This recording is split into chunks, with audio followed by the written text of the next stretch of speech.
Hello, नमस्ते, राधे राधे। मैं प्रियंका त्रिवेदी आप सभी का स्वागत करती हूँ अपने खूबसूरत और भक्तिमय ब्लॉग में। मैं जा रही हूँ अपनी दोस्तों के साथ इस्कॉन टेम्पल खारघर। मैंने अपने यूट्यूब जर्नी की शुरुआत, ब्लॉगिंग फील्ड की शुरुआत यहीं से की थी, इसी मंदिर से की थी और इसी मंदिर में मैं गई थी। प्रभु के आशीर्वाद से मैंने वो जर्नी स्टार्ट की थी और मैं फिर दोबारा जा रही हूँ वहाँ अपने दोस्तों के साथ इस्कॉन मंदिर। खारघर का इस्कॉन मंदिर बहुत ही खूबसूरत और प्यारा है। इसका उद्घाटन नरेंद्र मोदी द्वारा किया गया है और मैंने इसके डिटेल वीडियो ऑलरेडी अपने यूट्यूब चैनल पर अपलोड की है आज से लगभग 2 महीने पहले।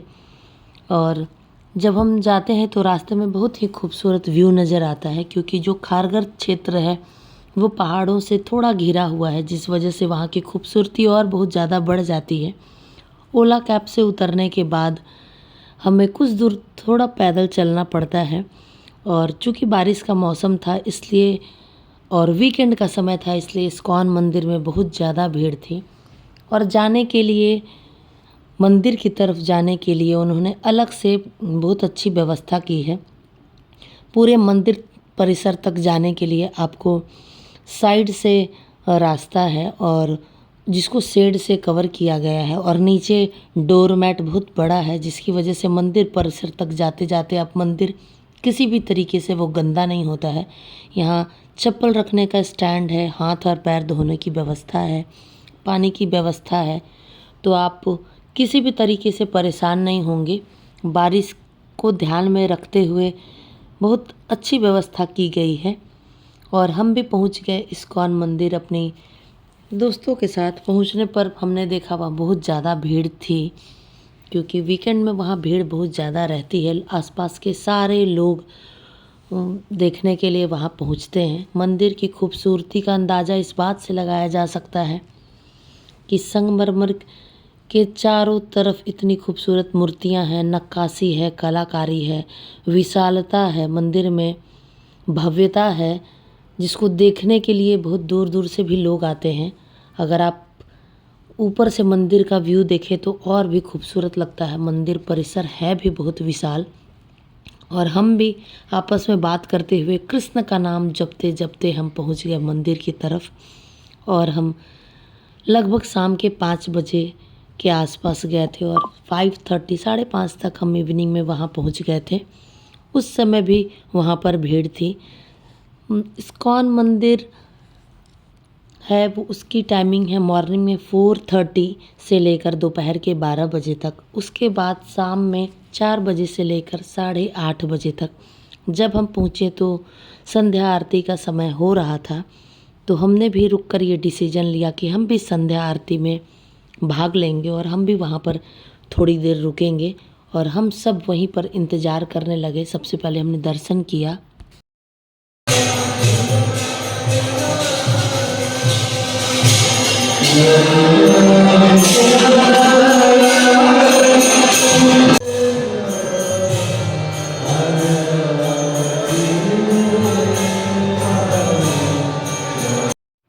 ऊपर से देखने पर मंदिर का नज़ारा कुछ इस तरीके का दिखता है। चारों तरफ पहाड़ से वो घिरा हुआ है और इतना विशाल और खूबसूरत मंदिर है कि देखते ही हम मंत्रमुग्ध हो जाएंगे। इसलिए अधिकतर लोग फ़ोटो सेशन ज़रूर करते हैं ऊपर, यहाँ मंदिर परिसर पर आने के बाद।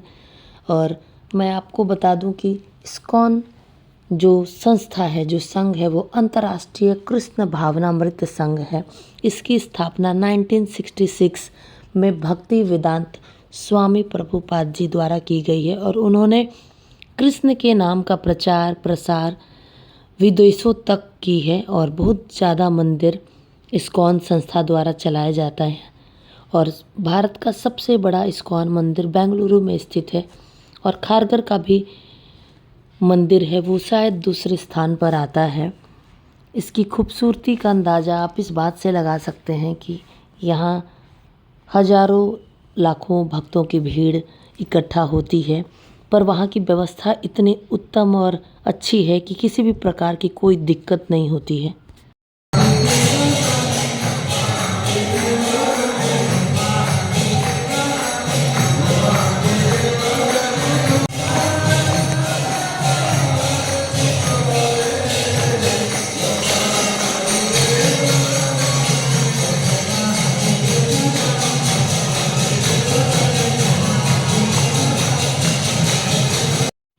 हम सब ने डिसीजन लिया कि हम थोड़ी देर और रुककर आरती का आनंद लेंगे और कृष्ण की भक्ति में लीन हो जाएंगे। इसलिए हम सब थोड़ी देर और रुक गए और संध्या 7 बजे की आरती में भाग लिया। उसके बाद प्रभु के नाम का उच्चारण, भजन, कीर्तन हुआ और इसमें सारे पुरुष, महिला, बच्चे सारे लोग भक्ति रंग में ऐसे डूब गए जैसे कृष्णमय हो गए सारे लोग।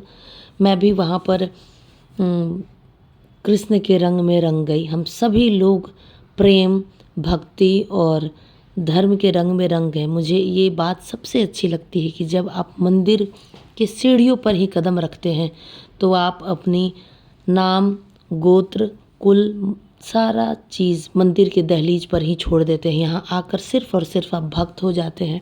उस परिसर में आकर वो माहौल इतना खूबसूरत था कि मैं मंत्रमुग्ध हो जाती हूँ। और हम तीनों सहेलियों ने मिलकर वहाँ नृत्य किया। नृत्य होता है वो प्रसन्नता का सबसे चरम स्थान है। जब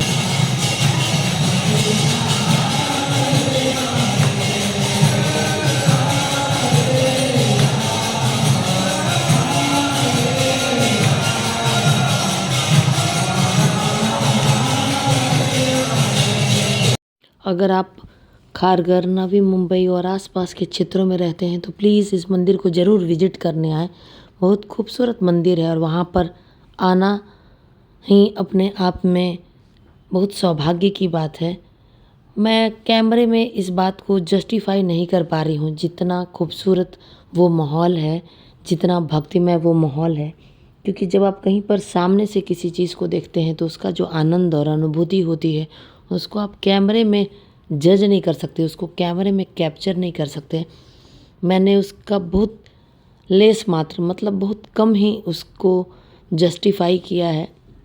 तो जब तक आप एक बार यहाँ आएंगे नहीं, आप उस स्थिति को, उस अहमियत को, उस प्रसन्नता को, उस भक्ति को समझ नहीं पाएंगे। तो मैं आप सभी से रिक्वेस्ट करती हूँ कि प्लीज़ एक बार ज़रूर आप इस मंदिर में आएँ, दर्शन करें। इस्कॉन का जो भी संस्था है, जितने भी मंदिर हैं, वहाँ जाकर आप प्रभु के नाम में रम जाते हैं। ये सही बात है कि कलयुग में अगर ईश्वर को प्राप्त करना है तो हमें सिर्फ़ और सिर्फ नाम का ही उच्चारण करना चाहिए। नाम के अलावा कुछ भी नहीं है। और सबसे सरल उपाय ईश्वर की भक्ति को पाने के लिए, ईश्वर के समीप जाने के लिए सबसे सरल उपाय अगर कोई है तो वो ईश्वर का नाम ही है।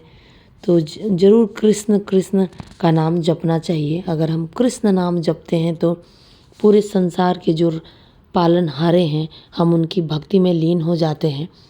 तो इस परिसर में आकर आप जो रोज़मर्रा के कार्यकलाप हैं, उससे थोड़ी देर के लिए अपने आप को मानसिक रूप से दूर करते हैं।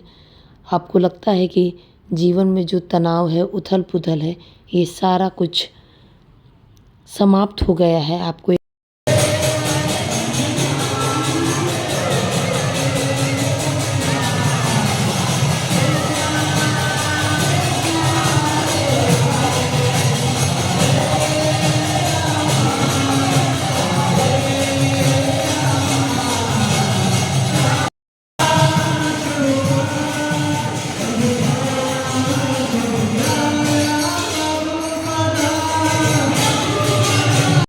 रात के लगभग 8:30 बज गए थे हमें वापस वहाँ से निकलने में।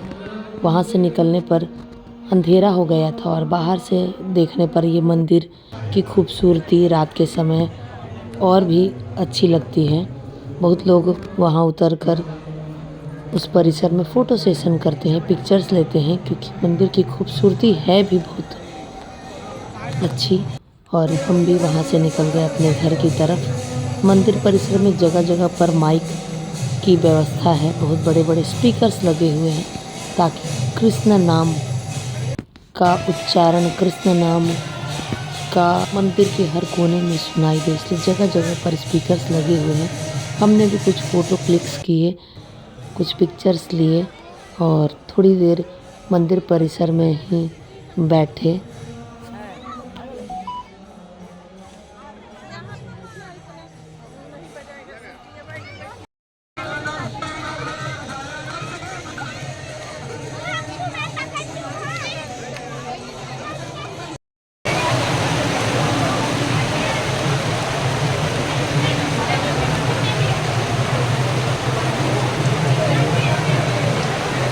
बाहर निकलते समय अचानक जोरों की बारिश हो गई। हमने प्रसाद खरीदा, प्रसाद लिया घर के लिए, परिवारजनों के लिए।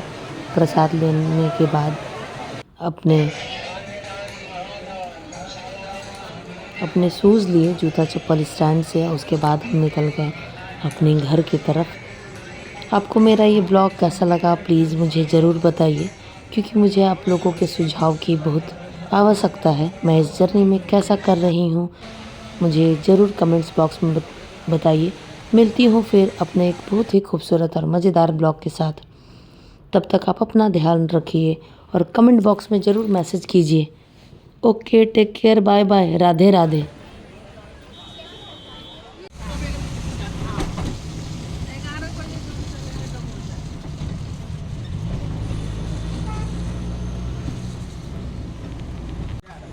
आप लोग मेरे वीडियो पे कमेंट नहीं करते, प्लीज़ कमेंट करिए ताकि मैं समझ सकूं कि मैं सही दिशा में जा रही हूं या नहीं। मिलती हूँ फिर। Okay, take care, bye bye.